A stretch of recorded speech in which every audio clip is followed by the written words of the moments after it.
அஸ்ஸலாமு அலைக்கும். Normal blouse உடைய பேக் பார்ட் கட்டிங் தான் நம்ம பார்க்க போறோம். ஃபோல்டு பண்ண பகுதி நம்ம பக்கம் வச்சுக்கணும். ஓப்பன் பண்ண பகுதி வந்து ஆப்போசிட்ல இருக்கணுங்க. இப்போ மேலே இருக்கிற துணியும் கீழே இருக்கிற துணியும் கரக்கட்டு வந்து சேமா இருக்கணும். அந்த கரக்கட்டுல இருந்து 1.5 இன்ச் அளவுக்கு மார்க் பண்ணிக்கோங்க. மார்க் பண்ணதை ஸ்கேல் வச்சு கோடி கிழிச்சுக்கோங்க. அளவு பிளவுஸை வந்து பேக் சைடு பக்கமா இந்த மாதிரி ஃபோல்டு பண்ணி கரெக்டாக அந்த 1.5 இன்ச் மார்க் பண்ண இடத்துல வச்சுக்கோங்க. அளவு பிளவுஸ் உடைய கழுத்து பக்கம் வந்து நம்ம ஃபோல்டு பண்ண பக்கமாக தான் இருக்கணும். இப்போ ஆம்கோல் சைடுக்கு கீழே வந்து நம்ம ரெடி அளவு மார்க் பண்ணிக்கிறோம். அளவு பிளவுஸ் உடைய ஜாக்கெட்டுடைய ரெடி அளவு மார்க் பண்ணோம். அளவு பிளவுஸ் உடைய ஆம்கோல் சைடு இந்த மாதிரி இழுத்து பிடிச்சிட்டு அளவு பிளவுஸ் உடைய ஆம்கோல் சைடு வந்து ரெடி அளவு மார்க் பண்ணிக்கிறோம். இங்க தையல் தெரியுதா? அந்த ஆம்கோல் சைடு கிட்ட நேரா வந்து மார்க் பண்ணிக்கோங்க. ஆம்கோல் சைடை வந்து ஜாயின் பண்றதுக்கு ஒரு தையலுக்கான அளவு வந்து 1/2 இன்ச் மார்க் பண்ணிக்குவோம். அடுத்ததான் வந்து கழுத்து பகுதியை மார்க் பண்ண போறோம். ஸோ இந்த கழுத்து எந்த பகுதி முடியுதோ அப்படியே நம்ம மார்க் பண்ணிக்கலாம். கழுத்துடைய ரெடி அளவு இது. கழுத்தை மடிச்சு தைக்கிறதுக்காக ஒரு 1/2 இன்ச் அளவுக்கு தையலுக்கான அளவு ஆட் பண்ணிக்கலாம்.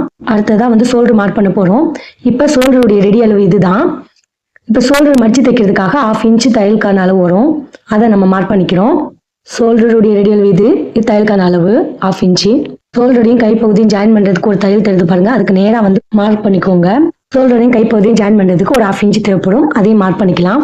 இப்போ கழுத்து முடிகிற பகுதியை அப்படியே மார்க் பண்ணிக்கோங்க. ஸ்ட்ரெயிட்டா வந்து அதோட எக்ஸ்ட்ராவா தையலுக்கான அளவு கழுத்து மடிச்சு தைக்கிறதுக்கு 1/2 இன்ச் தேவைப்படும். அதையும் மார்க் பண்ணிக்குவோம். இப்போ நம்ம ஒரு பாக்ஸ் மாதிரி வரைஞ்சுக்குவோம். இப்போ பாக்ஸ் மாதிரி வரைஞ்சாச்சு. அடுத்ததா இப்போ கழுத்து பகுதியை அப்படியே அளவு ஜாக்கெட்ல இருக்கிற மாதிரி வரைய போறோம். கழுத்து பகுதியை வரையும் போது ரெடி அளவுல இருந்து தான் நம்ம மார்க் பண்ண இடத்துல இருந்தா வரையணும்.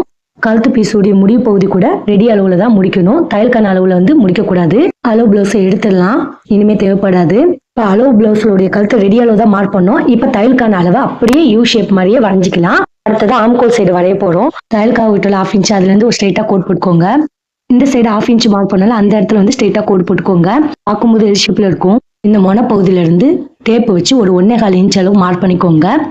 அப்படியே ஷோல்டர்ல இருந்து இந்த மார்க் பண்ண பகுதியை டச் பண்ணிட்டு ஆம்கோல் சைட்ல இப்படி ஜாயின் பண்ணி விடுங்க. இப்போ அளவு ஜாக்கெட்டுடைய ரெடி அளவு இதுதாங்க. அதுல இருந்து ஒரு 1.5 இன்ச் அளவுக்கு மார்க் பண்ணிக்கோங்க. அதே மாதிரி கீழேயும் 1.5 இன்ச் அளவுக்கு ரெடி அளவுல இருந்து மார்க் பண்ணிக்கணும். அந்த 1.5 இன்ச்ல இருந்து எக்ஸ்ட்ராவா 1 இன்ச் அளவு மார்க் பண்ணிக்கோங்க.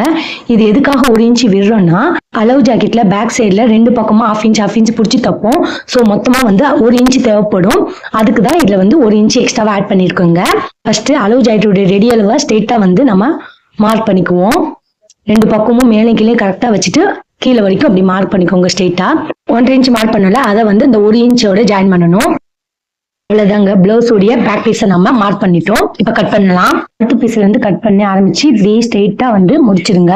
இந்த இடத்துலயும் அர்க்காத் பண்ணிடுங்க.